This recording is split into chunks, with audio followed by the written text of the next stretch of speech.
হত্যার শিকার প্রধানতম প্যালেস্টাইনিয়ানরা, ফিলিস্তিনের ভাই বোনেরা। প্রথম বিশ্বযুদ্ধ এবং দ্বিতীয় বিশ্বযুদ্ধ পরবর্তী ইংলো মার্কিন ষড়যন্ত্রের মাধ্যমে ফিলিস্তিন রাষ্ট্রের মধ্যে আশ্রিত এই ইসরায়েলিরা, তারা আজকে যারা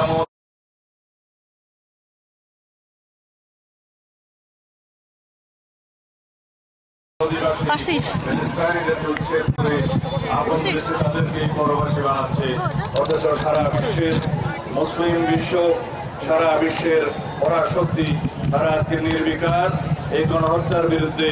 তারা সোচ্চার নয়, এমনকি প্রত্যক্ষ এবং পরোক্ষভাবে এই গণহত্যার মদত যোগাচ্ছে ইংলো মার্কিন বাহিনী।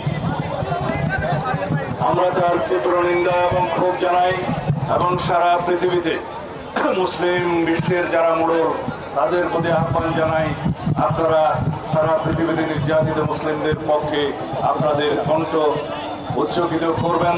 আপনারা ব্যবস্থা নেবেন যাতে বিভিন্ন রকমের ষড়যন্ত্রের ফলে বিশ্বের পরাশক্তিরা যে ইসরায়েলের পক্ষে ভূমিকা রাখছে সেটা বন্ধ হয়। তাদেরকে অস্ত্র সরবরাহ যারা করছে তাদেরকে আপনারা বাধ্য করুন ইসরায়েলিদের হাতে যেন মারণাস্ত্র তুলে না দেয়। বিশ্বের সবচেয়ে নির্যাতিত এই এলাকায় যাতে আর কোনো গণহত্যা না হয়। আমরা অবিলম্বে ফিলিস্তিনে, গাজায়, রাফায় গণহত্যা বন্ধ চাই। সারা পৃথিবীর মানুষ জেগে উঠেছে। গতকালকে সারা পৃথিবীতে মানুষ প্রতিবাদ জানিয়েছে। নো ওয়ার নো স্কুল নামে যে প্রোগ্রাম করেছে সারা পৃথিবীতে, বাংলাদেশেও সেটা পালিত হয়েছে। আমরা সবাই অংশগ্রহণ করেছি। আজকে বাংলাদেশের ছাত্র সমাজের সবচাইতে প্রগতিশীল এবং ঐতিহ্যবাহী ছাত্র সংগঠন বাংলাদেশ জাতীয়তাবাদী ছাত্র দল কর্তৃক সারা দেশের শিক্ষা প্রতিষ্ঠানে যে প্রতিবাদ কর্মসূচি ইসরায়েলি গণহত্যার বিরুদ্ধে, বর্বর আগ্রাসনের বিরুদ্ধে আহ্বান করা হয়েছে, তার সফলতা কামনা করি এবং যারা অংশগ্রহণ করেছেন তাদেরকে ধন্যবাদ এবং কৃতজ্ঞতা জানাই। আপনারা জানেন, বাংলাদেশের বিগত ফ্যাসিবাদী সরকার আওয়ামী লীগ পরোক্ষভাবে ইসরায়েলকে স্বীকৃতি দিয়েছিল। কিভাবে? তারা বাংলাদেশের পাসপোর্টে ইসরায়েল ব্যতীত সকল রাষ্ট্র গমনের যে নির্দেশনা ছিল সেখান থেকে ইসরায়েল শব্দটি রিমুভ করে দিয়েছিলেন, প্রত্যাহার করে নিয়েছিলেন। তার মানে দাঁড়ায় তারা ইসরায়েলকে স্বীকৃতি দিয়েছিল, অথচ তারা বাংলাদেশের মুসলমানদের পক্ষে, সারা পৃথিবীর মুসলমানদের পক্ষে মায়া কান্নাও কান্ত। বাংলাদেশের বিরোধী রাজনৈতিক কর্মী এবং যারা ফ্যাসিবাদের বিরুদ্ধে আন্দোলন করেছে সকল গণতান্ত্রিক শক্তি, সামাজিক শক্তি সহ দেশের আপামর জনসাধারণের বিরুদ্ধে আড়ি পাতা যন্ত্রের মাধ্যমে যেই নির্যাতনের তারা সূচনা করেছিলেন, সেই আড়ি পাতা যন্ত্র পেগাসাস স্পাইওয়ার সেই ইসরায়েল থেকে তারা খরিদ করেছিল এই হাসিনা সরকার। আজকে যেখানে হাসিনা আশ্রয় নিন না কেন, বাংলাদেশের মানুষ সারা জীবন এই আওয়ামী ফ্যাসিবাদী ইসলাম বিদ্বেষী এই আওয়ামী লীগের বিরুদ্ধে এই ধিক্কার জানিয়েই যাবে যে তারা মুসলিম বিদ্বেষী, ইসলাম বিদ্বেষী, আলেম বিদ্বেষী, সারা পৃথিবীতে ইসরায়েল পন্থীদের সমর্থক ছিল। আমরা পত্রিকান্তরে যে পরিসংখ্যান পেয়েছি, 50 থেকে 60,000-এরও বেশি ফিলিস্তিনবাসী নারী, শিশু সহ যারা হত্যাযজ্ঞের শিকার হয়েছে, প্রকৃতপক্ষে সেই পরিসংখ্যান আরো অনেক বেশি। যারা অপুষ্টিতে ভুগে যে সমস্ত শিশুরা মৃত্যুর মুখোমুখি হচ্ছে, তাদেরকে হত্যাকাণ্ডের শিকার হিসেবে গণ্য করতে হবে। যে সমস্ত বৃদ্ধরা খাদ্যের অভাবে, বিভিন্ন চিকিৎসার অভাবে যারা মৃত্যুবরণ করছে, তারাও এই গণহত্যার শিকার। সেই হিসাবে লক্ষ লক্ষ ফিলিস্তিনি ভাই ও বোনেরা এই বর্বর আগ্রাসন এবং গণহত্যার শিকার হয়েছে।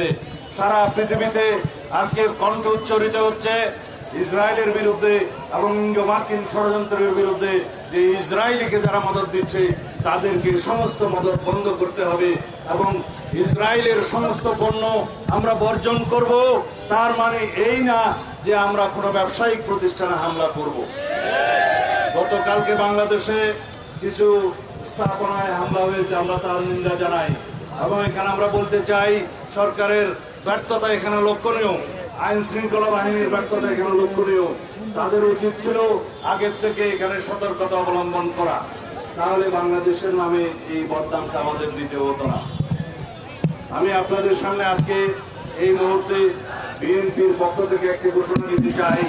আমরা ফিলিস্তিনি জনগণের পক্ষে এই গণহত্যার, ইসরায়েলি গণহত্যার প্রতিবাদে এবং বর্বর আগ্রাসনের প্রতিবাদে বাংলাদেশ জাতীয়তাবাদী দলের পক্ষ থেকে অতি শিগগির সারা বাংলাদেশে এবং কেন্দ্রীয়ভাবে আমরা একটি বৃহৎ কর্মসূচির ঘোষণা করব। আমরা এদেশের সমস্ত জনগণকে আহ্বান জানাই, পৃথিবীর সমস্ত মুসলিম বিশ্বের যারা মোড়ল আছেন তাদেরকে আহ্বান জানাই, যারা পরাশক্তির একটি অংশ, যারা মদত দিচ্ছে ইসরায়েলিদেরকে, তাদেরকে আহ্বান জানাই, এই মুহূর্ত থেকে গণহত্যা বন্ধ করার জন্য আপনাদের পদক্ষেপ নিতে হবে। জাতিসংঘের ভূমিকা প্রশ্নবিদ্ধ, কিন্তু ইসরায়েলিরা কখনো জাতিসংঘের কোন রেজলিউশনের প্রতি সম্মান দেখায়নি। এই ইসরায়েলি সরকার জাতিসংঘের কোন নির্দেশনা, কোন অনুশাসন আজ পর্যন্ত মানেনি।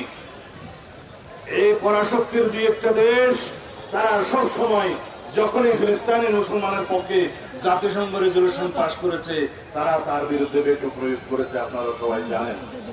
তার মানে হচ্ছে ইসরায়েলের মদতদাতা এই কয়েকটি পরাশক্তিকে তাদের ভূমিকা নিয়ে সারা বিশ্বের মানুষের কাছে জবাবদিহি করতে হবে।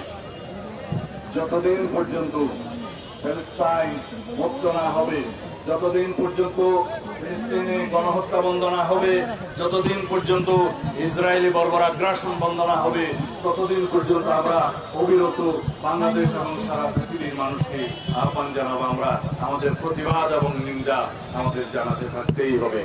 এটাই আমাদের এই পর্যন্ত করণীয়ের মধ্যে আছে। আমি এই চত্বরের বরাদ্দ করে আপনারা অনেক কষ্ট করে আমাদের বক্তব্য শোনার জন্য আপনাদের প্রতি সত্যি কৃতজ্ঞতা এবং ধন্যবাদ জানাই। যে সমস্ত ছাত্রছাত্রীরা আজকে এই আয়োজনে অংশগ্রহণ করেছেন, সারা বাংলাদেশে করছেন, তাদের প্রতিও ধন্যবাদ এবং কৃতজ্ঞতা জানাই। আমি এই বলে আমার বক্তব্য শেষ করছি। ধন্যবাদ। বাংলাদেশ জিন্দাবাদ। বাংলাদেশ জাতীয়তাবাদী ছাত্র দল